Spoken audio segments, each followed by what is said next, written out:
It's amazing how many things just don't change, regardless of the years.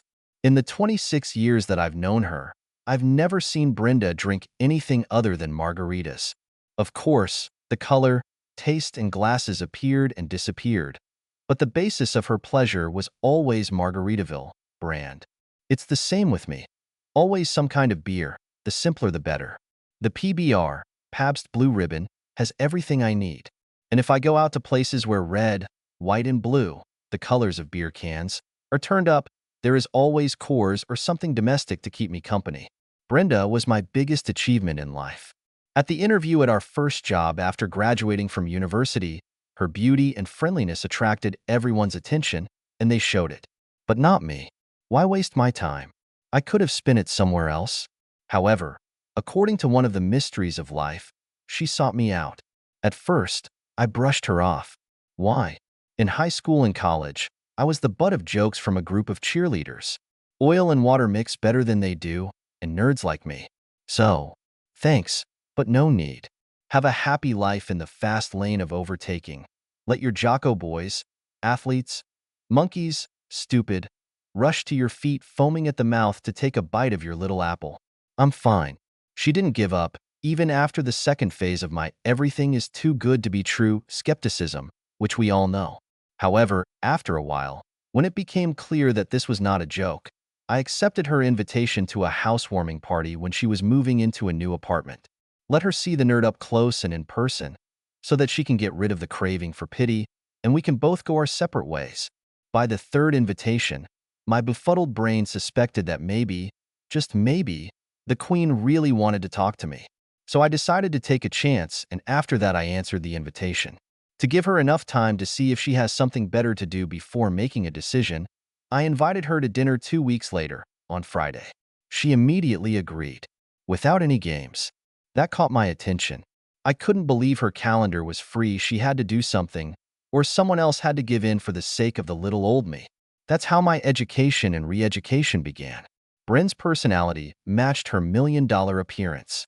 If it weren't for the time period, I would be sure that Brenda was used to model Barbie with her 3 Bs: blonde hair, blue eyes, and big breasts. Everyone was either friends or willing to become friends. We will not mention the horn dogs, lustful males, who made a mockery of themselves even when she flushed them down the toilet. Her appearance attracted men the way nectar attracts bees. At any party, the guys stood in 3 rows around her, fighting for her attention to take her home and do their bee business. Oh, and the parties. Continuing the theme of bee nectar, she attracted everyone who gathered 4 or more. She was not only friendly and beautiful, but also knew how to have a conversation on any topic under the sun. She and I spent many hours walking or driving, discussing the merits of all economic and political systems known to man. We nerds tend to consider ourselves smarter than them, the shallow, empty-headed, and gullible masses. However, Brenda, with her blonde hairstyle du jour for every day, could counter any argument with logic and facts that left the debater in amazement. For years, I told myself that our intellectual connection was probably the only reason she was attracted to me. After all, what else could it be? My height at 6 feet, 183 centimeters, brown hair, hazel eyes, and average build were unremarkable. One of my colleagues remarked that I would make the perfect private investigator, a keen observer hiding behind a modest, unremarkable appearance. A compliment or an insult? I still couldn't figure it out. In the end, I still didn't understand what the undisputed queen of all parties saw in me. At first, I didn't care about all the attention she sucked into herself like a black hole every time we found ourselves in society. She was out of my league, and it was only a matter of time before a blinding flash of the obvious hit her. 2. She'll realize that she can achieve much more than she can with me, and we'll break up and go on our proper paths. But up to this point, I was just enjoying every minute I spent with her. And what good moments they were. For all the attention she attracted, she made it clear over and over again that she was a woman of one man, and that man was me. Wow. Just wow. Gradually, however, my carefree indifference turned into insecurity. Yes, I know, one would expect the opposite, but no. Dozens of men, shocked by her inexplicable lack of taste, wasted no time in making me realize how unworthy, not to mention temporary, I was the recipient of such undeserved affection and devotion. My boring logical brain, of course, agreed with them, while I was enjoying her company, affection, and our togetherness. The thought that I might lose the highest form of earthly bliss filled my heart with fear. Fortunately, with the passage of time and the birth of 2 daughters, my fears gradually dissipated.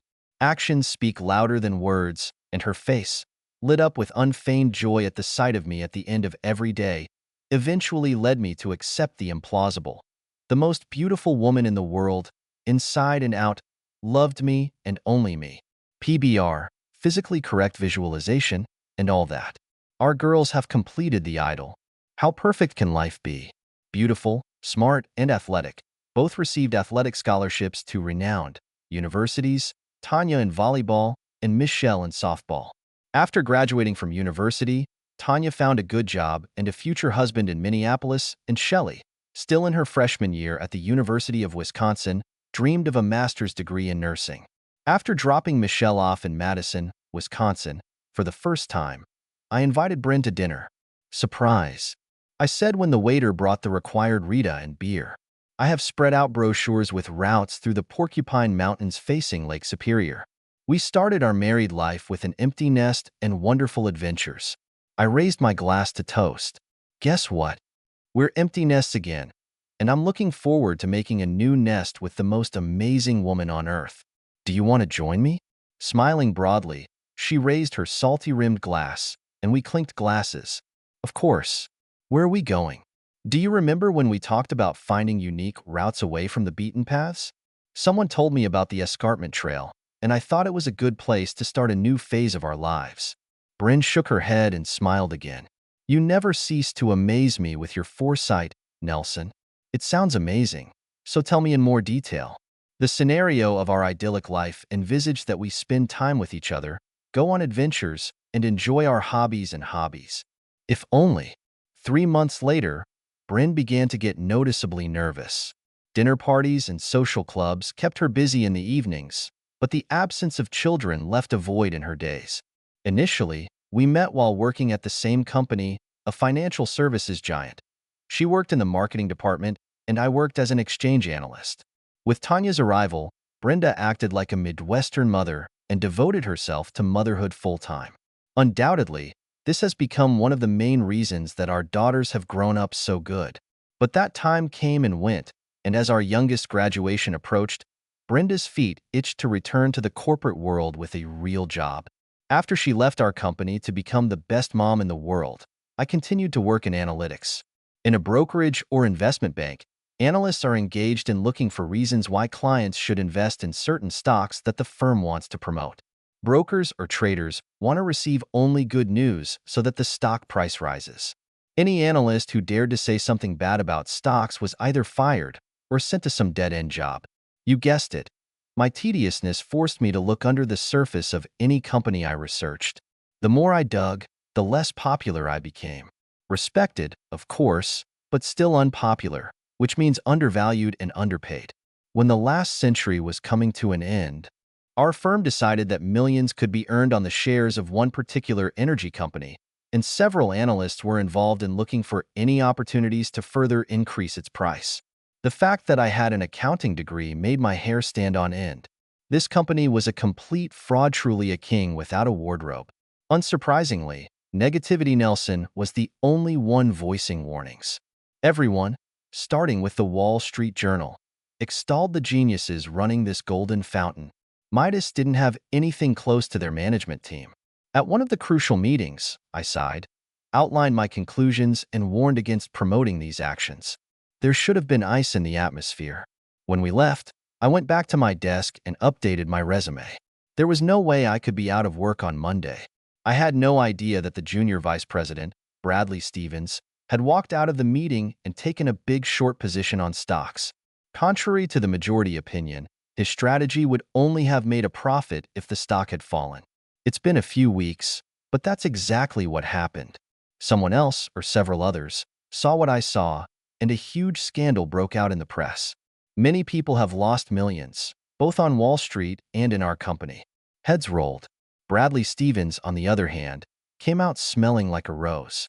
A famous and rich rose, which was praised by the leadership and the press. All of his clients and the funds he managed rose in value by at least half when the market crashed. Superman could wish for honors like his. I wasn't fired. After the dust settled and the heads of several bigwigs rolled, Bradley Stevens became senior vice president. Several of my fellow analysts at Good News disappeared, and I was promoted to senior analyst with a substantial raise. Along with the growth of my status, the number of mandatory attendance at corporate events and meetings has also increased. Since the company was located in the Midwest, the couple were almost always present, much to Bryn's delight. Her absence from the depths of the financial firm did not matter in the slightest. She conquered the audience with her presence. And when she decided to return to work, it was only natural that her story and acquaintance with our company made our company the first point of her search. Bradley Stevens didn't waste a second and immediately included her in the marketing team of his division. Unfortunately, you don't need to have rocket science knowledge to predict what happened. My insecurities, which had been dormant for 2 decades, immediately surfaced.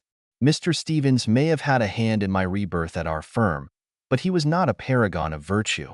Despite the fact that he was married and the father of 3 children, his pin, let's say, was well dipped in our company. Wednesday nights were occupied with working late with Bridget Stenhouse, and if the smoke was fire, on Monday nights it deepened Martha Juno's education. Bradley, as you can imagine, had a triad: proven success, good looks, and incredible self-confidence. Women seem to become weak in the knees, literally and figuratively, with this combination. Bryn, who had been away from the hustle and bustle for so long, did not take long to find herself back in the whirlpool of frenzied brokerage. I'm a nerd. I've been to this neighborhood more than once, so I knew where this train was going, and I didn't like the destination at all. So I did what any frustrated nerd would do. I collected the data.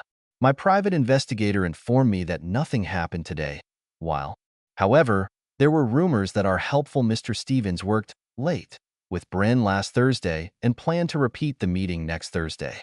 One can only guess how far he will go this week. And so we come to tonight's dinner at the Big Dog Steakhouse. Bryn raised her glass. I know that our 25th anniversary is still a month away, but I want to raise a toast to the most wonderful man anyone could hope to spend a quarter of a century with. Nodding slowly, I raised my glass, clinked it against hers, and lowered it with a sigh. Bryn, I don't know how to say this, but there won't be a 25th anniversary. Tilting her head, she frowned. What? Is this a surprise or a joke? A surprise is possible, but a joke is not. Oh no, there's nothing funny about that. Honey, what the hell are you talking about? Were you thinking of renewing our vows or something instead? What vows, dear? She frowned again. Our wedding vows, silly. What else? I took a sip and set the beer aside. Let's talk about what else. You've confused me. Stop talking in riddles. What exactly are you talking about? Bradley Stevens. Yes, and what about him? He wants you, and you want him. She pulled away. Oh no, I said. You're not going to bring your damn insecurities down on me again, are you? What exactly were you doing with him last Thursday night? Nothing, you idiot. Her tone was hard. Nothing that wouldn't pass the husband test? Maybe she'll admit to the tonsillar-clearing goodnight kiss that my private investigator captured on film? Okay, a digital image. A nervous tremor ran over her face. No, what are you talking about? The politician's approach. Deny, deny, deny. My world was crumbling inside. I held back the tears. There would be time for them later. Okay, if that's how you want to play it. Tomorrow you will be served with the divorce papers due to irreconcilable differences. What? Why? What are you talking about? You said there was nothing. I know something happened. That's the difference. You don't want to admit the truth, and that makes the difference irreconcilable. Hence the divorce. But I didn't do anything. You see, there's an irreconcilable difference again. If I kissed Bethany Molson in French for 2 whole minutes, would you call it nothing? The color faded from her face. But we've never had intimacy. You know, and I know what your nothing meant. Add to that your dishonesty. In the end, I can't believe a single word you're saying. If you had confessed and been honest, We would have had a basis to understand if we had a chance to get back what we had for more than 20 years. But you ruined everything by showing me clearly where your heart is. Not with me. The waiter came over, and we ordered. When I looked across the table, Bryn's eyes filled with tears. Please tell me you're not serious about getting a divorce.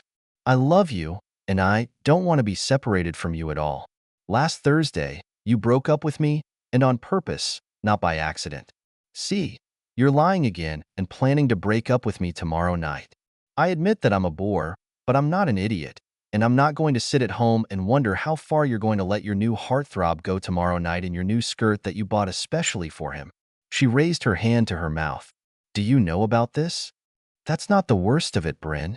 The worst part is your heart, the excitement, the tingling that you feel when you seduce him and betray me. This excitement is the real evil.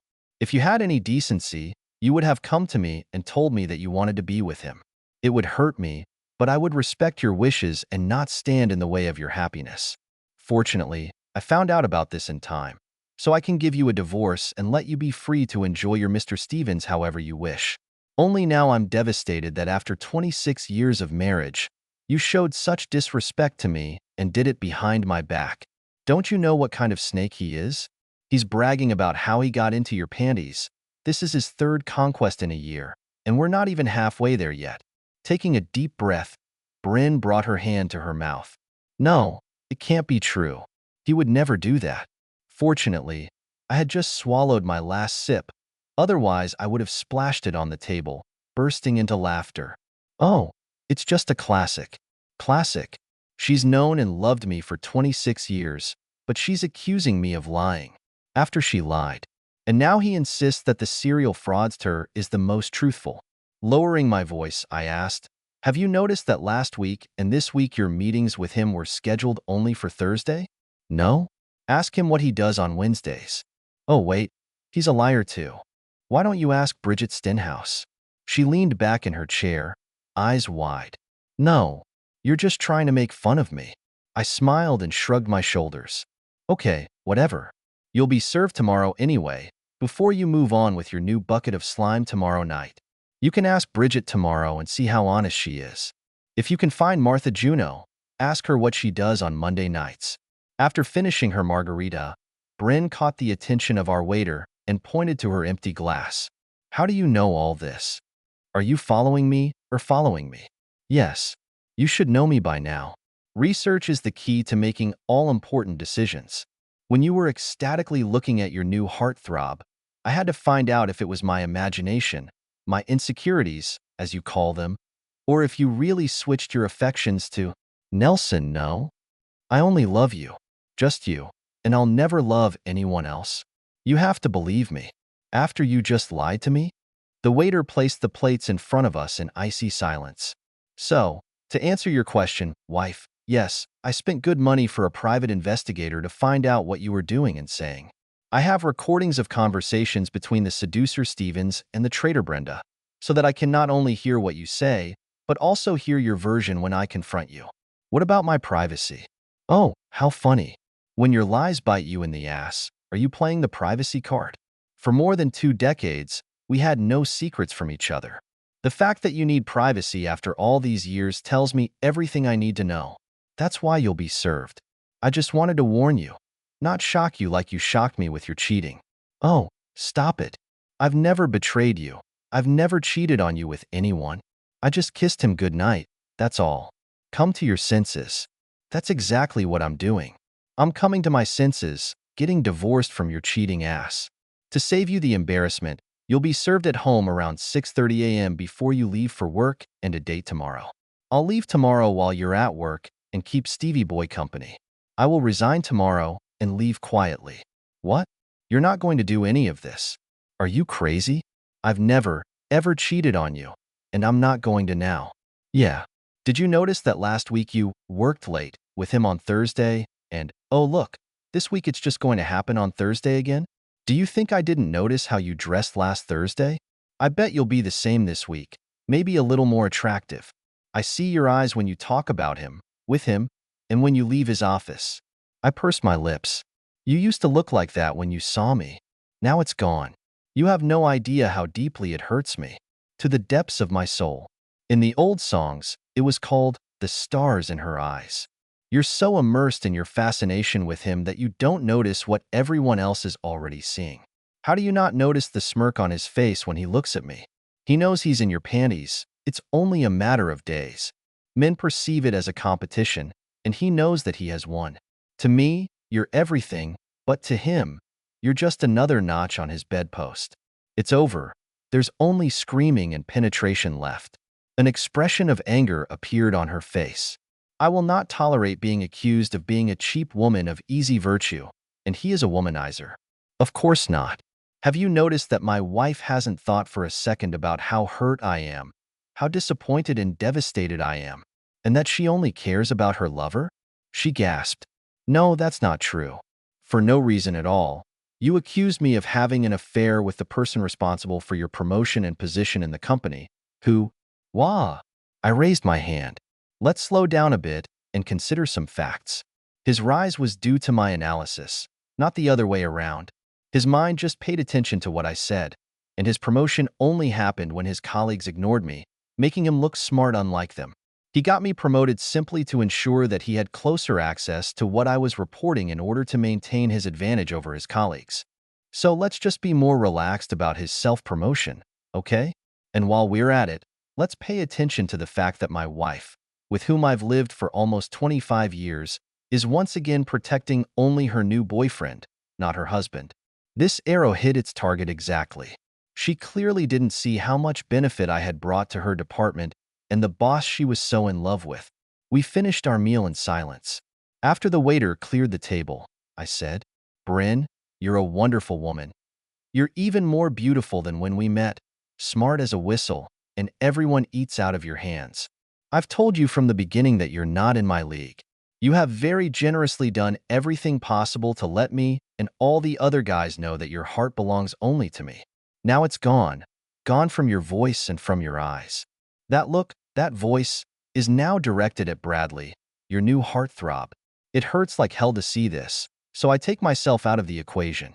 I don't have to fight for you. You're an adult, a very capable adult, and you can figure out who you love and what's best for you to do. I admit that tonight was a bit of an ambush. You probably didn't expect this turn of events. I'm sorry for that, but when you come home and think about it, you'll realize it's true. Bradley is your new man. You are devoted to him, and he has captured your heart. The only thing he doesn't have yet is what's between your legs. Obviously, he doesn't give a damn about his 3 children and his wife. As with any other case, it's only a matter of time before they realize that he's nothing more than a street dog with no personality. So what if he destroys his family and Bridget's family? Or Martha Juno? Yes, she is Miss Monday. I bet you didn't know that either. Bryn's face turned into a mask of horror, and she slowly shook her head as the shocking truths continued to arrive. Yes, it's much easier to follow the excitement and trepidation than to do your homework. However, research is what I do. So, our girls, thank God, have already grown up and left the nest. But even apart from that, your hero single-handedly destroyed the lives of 7 children and 4 marriages. The one you're leaving me for. What? No, I'm not leaving you. Your jealousy has made you insane, she hissed. Ignoring her insult, I pointed my finger in her direction. You're faced with a choice, my dear. Him or me. He obviously likes to share, but I don't. I've never shared it and I won't. And last week you made a decision. That's what you want. I took a deep breath. Like I said, it hurts. It hurts like hell. Call it jealousy if it justifies your betrayal, but I'll be damned if I'm going to sit and wait for you while you make a cuckold out of me. I deserve more after everything I've done for us. Bryn finally caught her breath. You're going crazy with your limitations. How many times have I told you? I didn't sleep with this man. For now. The key word here is bye. You can deny it all you want, but you're already on your way to it.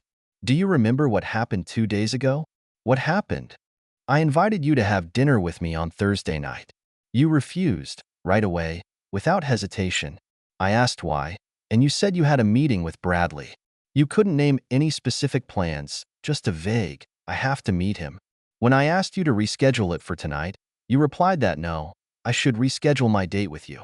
You didn't even offer your boyfriend to reschedule his meeting with you. Just me. Your actions show that he is more important than me. I have to change my plans to please him, not the other way around. Your actions and the way you were adamant told me that there would be no anniversary. No, Nelson, please. Don't say that. I looked into her eyes. You left me, Bryn. It took you 26 years, more than I expected, but I guess I shouldn't be too surprised. Shrugging my shoulders, I sighed for the 1,000th time and demanded a check. Bradley surpassed me in every way. He is younger, a hero at work, more handsome, more confident, more courageous. He has more money. And he also has that it factor. It's new and inspiring. I want to do something new and exciting with him. Not like me. We had 26 years in total. It's a long time, and we've done a lot. There aren't many items left on the old list. Do you remember how amazing it was to climb Machu Picchu? Take a walk along the Boulevard d'Angle hand in hand to understand what all this excitement is about? And how many other people made love in Death Valley under a million stars? Or were you driving down Highway 1 in a convertible, making a list of your next adventures? Everything has already been done. What else is left to make your eyes sparkle? Nothing. Now you're dreaming of doing it all with your new lover. I can't compete. I lost my charm by getting up at night when our kids were crying so you could get some sleep. When you had the flu and you were vomiting, I stayed at home and took care of you. How can it compete with tickets to the ballet with Fancy Stevens? Do you remember when you woke up with a hangover after our 10th anniversary and I brought you painkillers, a bucket for vomiting, and water? No, not compared to your handsome stallion and dinner at Franco's. Yes, I know about this dinner, about the next client meeting that you had to go to.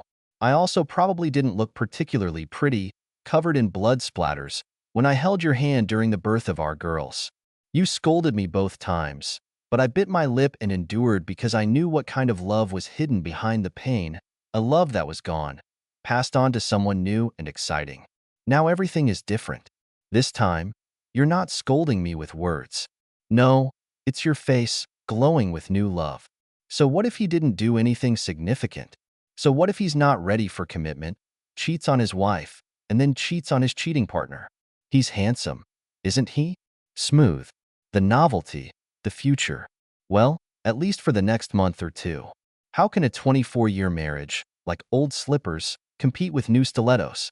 It can't be. Tears flowed from her downcast eyes, but I continued. I understand, Bryn. I am your past. He is your future. I still love you so much that I can taste it. My sun rises with you, and I thank God at the end of every day for another meeting with the most wonderful woman in the world. But, to paraphrase the song by England Dan and John Ford Cowley, we can say that our love was not eternal. So what is eternity for? Divorce is a simple matter. All property is equal. If you want to stay in the house, you can buy it from me. I don't want that. I won't be able to look at the kitchen table, remembering the family love around it over countless dinners. Or the couch where we made love. I used to think that we would stay here forever, but we know what happened to eternity. So it's probably better to sell it and split the proceeds. Bryn grabbed my arm. Please, no. I'm so sorry. I never wanted our eternity to end. You are my only love, the only one I have ever loved. Pursing my lips, I said, talking is worthless. I'm looking at your actions. You press your lips to his in meetings. You look at him with the kind of adoration that only I used to get. I looked like a neighbor's dog. It's good that I'm wagging my tail and scratching behind my ear, but not in your league. I know you too well. You won't be able to hide your contempt from me. Please, Nelson. No. What should I do to show? Bryn, stop. This is not a negotiation. It's not a discussion. If you do this, I'll do that. It's over. The purpose of this dinner is to tell you everything face to face. Your time for negotiations was last week, when Fancipants asked you to put on beautiful underwear for him, and you did it. The fact that you hid it from me means that you know perfectly well that it's wrong. And you did it anyway. How you made me change the date, but not his. Actions. You had a whole week to change your mind, to tell him that you love only me, and to dress beautifully for another man means not to pass the husband test. You had a week to stop looking at him with adoration and come back to me. I've been here for a week, And every morning I saw your face beaming at the prospect of being with a new love. What about me? I was just a wallpaper, a roommate to say goodbye to. I sat down and raised my voice a little. Well, darling, today the wallpaper will wave back at you. Goodbye. Tomorrow, everything will be over, and you will be free to pursue your lover without hindrance. You should be happy. She wasn't. Snot and tears soaked the thick cloth napkins and the thick linen tablecloth. That's not true, Nelson. That's not true. He's just my boss. We've never had anything. Did you kiss him goodnight last week? A new round of moaning gave her an answer she couldn't filter out. Will every second you spend past the husband test? In between wailing and sobbing, she shook her head. I'm so sorry, Nelson. But you have to believe me. I've never stopped loving you. That's right. You just started loving him more. Am I right? You love two men, don't you? A few nods interrupted the flow of water. And you'd really be happy if I gave you the opportunity to continue loving Bradley, right? She raised her head with an expression of sudden, unexpected hope. Let's see, one lover who was by your side and loved you unconditionally for 26 years, demonstrating his devotion and undying love, and the other is a low-grade fraudster with zero character who condemns his own children, as well as several other children, to spend their childhood without fathers, who cheats not only on his wife, but also mistresses. God, your standards are so low. A snake that takes other people's credit for itself. The one who demands his mistresses to reject their husbands and wear attractive underwear just because he is an arrogant narcissist. Tell me, dear, if it were your brother, what would you recommend to him? Should he stay married to a woman of easy virtue who adores such a lover? Anyone who thought that Brenda had cried all her tears quickly became convinced that they were wrong when more gallons poured in. To remove all doubt, bitch, I said softly and evenly, the answer is not just no, but, damn it, no. You've spent the last week negotiating to get unlimited access to your new boyfriend. Congratulations, you got it. Give him as much as you can. I will start all over again and look for someone who is honest, decent, and loyal. I think I deserve it, and I'll keep looking until I find it, or I'll die trying. But I'm not going to put up with your low-grade debauchery at all. I got up and went to the bathroom. When I returned and sat down, she started talking. How can I convince you that you are the only one I love and will love forever? Resign immediately and cease all communication with Stevens. Everything, it means everything, without any just. Just? He just called to say it. I just texted him about it. In other words, using the word just to justify breaking your promises. Okay. She took out her phone and wrote a letter to Stevens, copies to me, and the head of the HR department. I hereby submit my resignation with immediate effect. I appreciate the opportunity to return after a long absence, but I think my career will be better elsewhere. With respect. Handing me the phone, she asked, like this? Everything in me wanted to be happy, but I decided to wait. Bradley was as slippery as a jerk, and I knew he wouldn't be happy to lose such a gorgeous piece of ass so close to the jackpot. Less than 5 minutes later, her phone rang, and she turned the screen to me. Bradley. She turned the phone around, texted him back, and showed it to me. I'm finishing dinner. Leave a message. He didn't leave. Of course he didn't. Putting down my phone, I chuckled. He's going to rely on his lively charm to get you to save your date tomorrow. We refused dessert, and already in the car she called him back in a rude tone. What part of my letter did you not understand? She turned on the speakerphone. What letter? He asked. I'm just calling to confirm our meeting tomorrow night. Remind me, what exactly was the agenda of the meeting? He coughed and cleared his throat. Well, I just felt like we needed to get to know each other a little better. The fact that you came back to work after. Bradley, we already know each other. Why should I break away from my family? Bryn, your girls are gone. All you have left at home is Nelson, and you said yourself that he's boring, like an old toast. I turned my head and gave her an accusing look. She looked me straight in the eye. I didn't say that, you did. I admit that I didn't stop it as I should have. If it wasn't for his analysis of that energy company, you would have gone down the drain, just like the other guys. Does this look like a boring toast to you? And don't think that I didn't notice that you promoted him, just so that he would be closer to you and feed you his analytical reports first. So, which part of me did you really want to get to know tomorrow night? Oh, Bryn, the list is endless. Will you wear that short blue skirt for me again? Or the new one you said you bought last weekend? Her blush was clearly visible in the light of the streetlights flashing outside our car window. I raised an eyebrow. She turned away from me and asked in a flirtatious voice, "And if I wear this new microskirt, what will the others in the office say?" "Hey, you don't have to wear it during office hours. I thought you'd bring it in a little purse and put it on right before our meeting." Her flirting was starting to piss me off, and that was after she told me she was going to break up with him. I held my breath to let her know that I was definitely not impressed. She turned to face me and motioned for me to calm down. Turning away, she continued, "And why does my boss want me to wear something so risky?" Making a voice that probably sounded wolfish to him, he growled, "To see and feel you better, my dear." "Does my boss want to feel me?" Another growl. "Of course, and more, my dear. What are these teeth for?" "To eat you, darling." What kind of nonsense is this? I stopped, ready to grab my wife's phone and tell that asshole to get out. Perhaps sensing my intentions, Bryn opened the door and walked away quickly, holding out her hand in my direction as a stop sign. She pointed at her head. Did she tell me she had a plan? I stopped and waved back at her, holding my hands in a gesture of surrender. Is that all my boss has in mind? Definitely not, but it's a good start, don't you think? We can plan together what will follow. Oh shit, Bryn. Let's leave those witty expressions. You're damn beautiful, and I want you. You want me too, and tomorrow night we'll finally do it. Don't you know it's against the rules? You're my boss, and making love to me will get you fired. Are you sure? Oh, Bryn.